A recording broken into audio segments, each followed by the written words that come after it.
Good morning student. आज आपका chapter है क्रिया।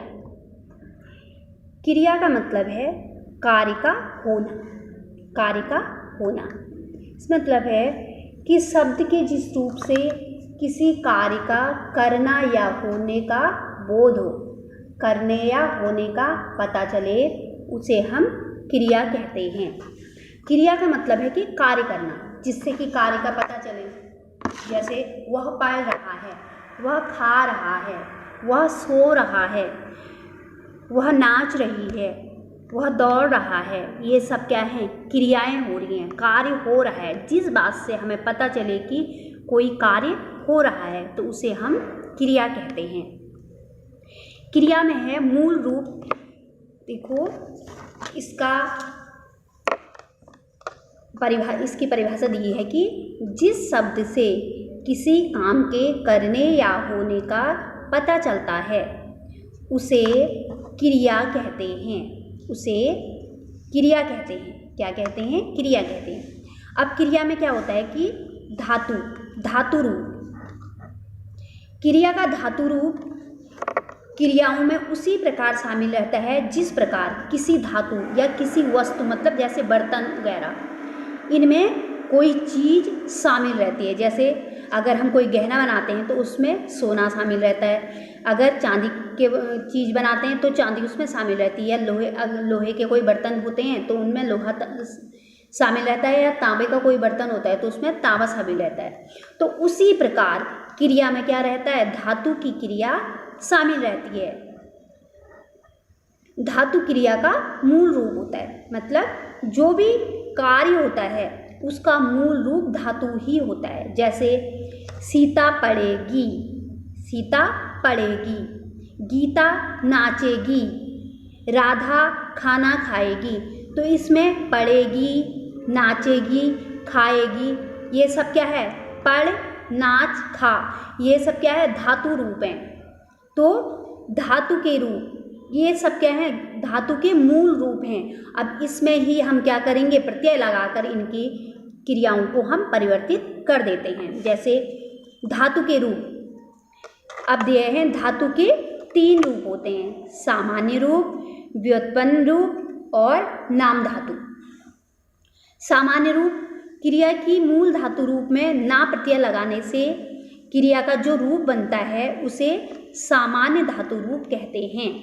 इन्हें सरल धातु भी कहा जाता है। जैसे हंस प्लस ना बराबर हंसना, गिर प्लस ना बराबर गिरना, मिल प्लस ना बराबर मिलना, लिख प्लस ना बराबर लिखना, चल प्लस ना बराबर चलना, हिल प्लस ना बराबर हिलना।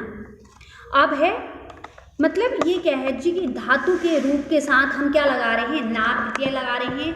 तो इससे जो परिवर्तन आ रहा है वो क्या हो जा रहा है?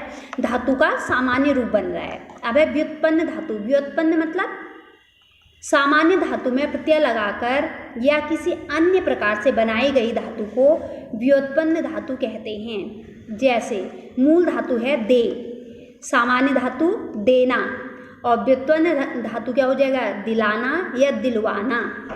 इसी प्रकार काट मूल रूप है, काटना सामान्य रूप, और कटाना या कटवाना क्या है? व्युत्पन्न रूप है। रो मूल धातु है, रोना सामान्य धातु, और रुलाना या रुलवाना क्या है? व्युत्पन्न धातु है, मतलब उससे उत्पन्न हुआ धातु। तीसरा है नाम धातु। नाम धातु क्या है? नाम धातु वह होता है कि जो संज्ञा, सर्वनाम और विशेषण शब्दों में, जो संज्ञा, सर्वनाम या विशेषण शब्दों में प्रत्यय लगाकर जो धातु रूप बनाए जाते हैं उन्हें नाम धातु कहा जाता है। जैसे संज्ञा है लज्जा, और हम क्रिया लगाएंगे उसमें तो क्या हो जाएगा? लज्जाना। महक महकाना, हाथ हथियाना, गरम गरमाना आदि। ठीक है। अब है कर्म के आधार पर क्रिया के 2 भेद हैं। कर्म के आधार पर क्रिया के कितने भेद हैं? 2 भेद होते हैं: अकर्मक क्रिया और सकर्मक क्रिया। अकर्मक क्रिया नाम से ही पता चल रहा है कि वे क्रियाएं जो बिना कर्म की आवश्यकता से पूरी की जाती हैं, वे अकर्मक क्रिया कहलाती हैं। जैसे राधा हंसती है, मोहन रोता है, गीता गाती है, मीता नाचती है। तो इसमें क्या है, मतलब इसका एक आप शॉर्ट में समझ सकते हैं कि क्रिया, जिस क्रिया में क्रिया करने का जो प्रभाव है वो सिर्फ कर्ता पर पड़े, सिर्फ कर्ता पर पड़े, तो वहाँ पर क्या होता है, अकर्मक क्रिया होती है। सिर्फ जिसका प्रभाव सिर्फ कर्ता पर ही पड़ता है, वहाँ पर क्या होता है, वहाँ पर अकर्मक क्रिया होती है, मतलब उसमें कर्म की आवश्यकता नहीं है या दूसरे पर कोई प्रभाव नहीं पड़ रहा है। इस प्रकार जैसे देखो, क्रिया के पूर्व रूप क्या या किसको लगाकर प्रश्न करने पर यदि कोई जवाब नहीं मिलता तो वह अकर्मक क्रिया होती है। इसको समझने के लिए एक आसान सा तरीका ये है कि उसके आगे अगर हम क्या लगा देते हैं, राधा क्या है, तो इसमें क्या कोई क्वेश्चन नहीं आ रहा है, तो ये क्या है, अकर्मक है। मोहन क्या है या क्यों है, तो कोई आंसर नहीं आ रहा है, तो जिसमें कोई आंसर नहीं आता है वो क्या हो जाती है, अकर्मक क्रिया होती है। अब है सकर्मक क्रिया। सकर्मक क्रिया जिन क्रियाओं में कर्म की आवश्यकता होती है, जिन क्रियाओं में क्या होती है, कर्म की आवश्यकता होती है, उसे क्या कहते हैं, तथा कर्म का फल, क्रिया का फल कर्म पर पड़ता है, उसे सकर्मक क्रिया कहते हैं। मतलब जो हम कार्य कर रहे हैं उसका प्रभाव किस पर पड़ रहा है, कर्म पर पड़ रहा है, तो वो क्या होती है, सकर्मक क्रिया होती हैं। जैसे सीमा गीत गाती है, सीमा गीत गाती है, पंकज ने पुस्तक खरीदी, तो इसमें क्या है, पुस्तक क्या हो गई, कर्म है। गीत गाती है, गीत क्या हो गया, कर्म हो गया। राहुल ने रोटियां खाई, तो रोटियां क्या हो गई, कर्म हो गई। पिंकी ने चित्र बनाया, चित्र बनाना, चित्र क्या हो गया, कर्म हो गया। इसी प्रकार अब है अकर्मक क्रिया के सकर्मक क्रिया के भेद।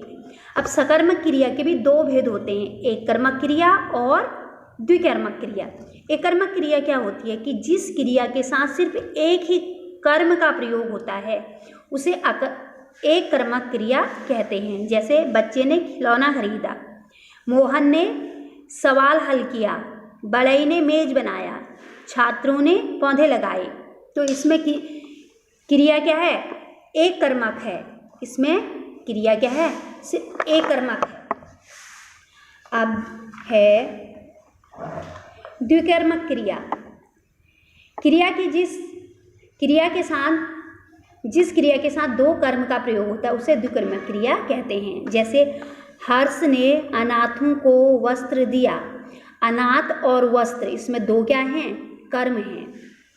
किसान बैलों के लिए चारा लाता है, बैल और चारा क्या हो गई, दो चीज़ें हो गई हैं, इसलिए यहाँ पर क्या है, द्विकर्मक क्रिया है। अब प्रयोग और संरचना के आधार पर क्रिया के भेद। संरचना की दृष्टि से क्रिया के 5 भेद होते हैं, सामान्य क्रिया, संयुक्त क्रिया, नाम धातु क्रिया और प्रेरणार्थक क्रिया तथा पूर्वकालिक क्रिया। क्या होती हैं, पूर्वकालिक क्रिया। अब देखो सामान्य क्रिया। सामान्य क्रिया क्या है कि वह क्रिया का सामान्य रूप होता है, फलस्वरूप इसका ही अधिक प्रयोग किया जाता है, मतलब सामान्य रूप से इसी का प्रयोग होता है। अब संयुक्त क्रिया जिन वाक्यों में एक से अधिक क्रियाएं मिलकर एक ही कार्य पूरा करते हैं उन्हें संयुक्त क्रिया कहते हैं, या इन्हें रंजक क्रिया भी कहते हैं। नाम धातु। नाम धातु का मतलब है कि जो क्रियाएं संज्ञा, सर्वनाम, विशेषण तथा अनुकरणात्मक शब्दों से बनते हैं, मतलब किसी का अनुसरण करने से बनते हैं, उन्हें नाम धातु क्रियाएं कहते हैं। अब तीसरा है प्रेरणार्थक क्रिया।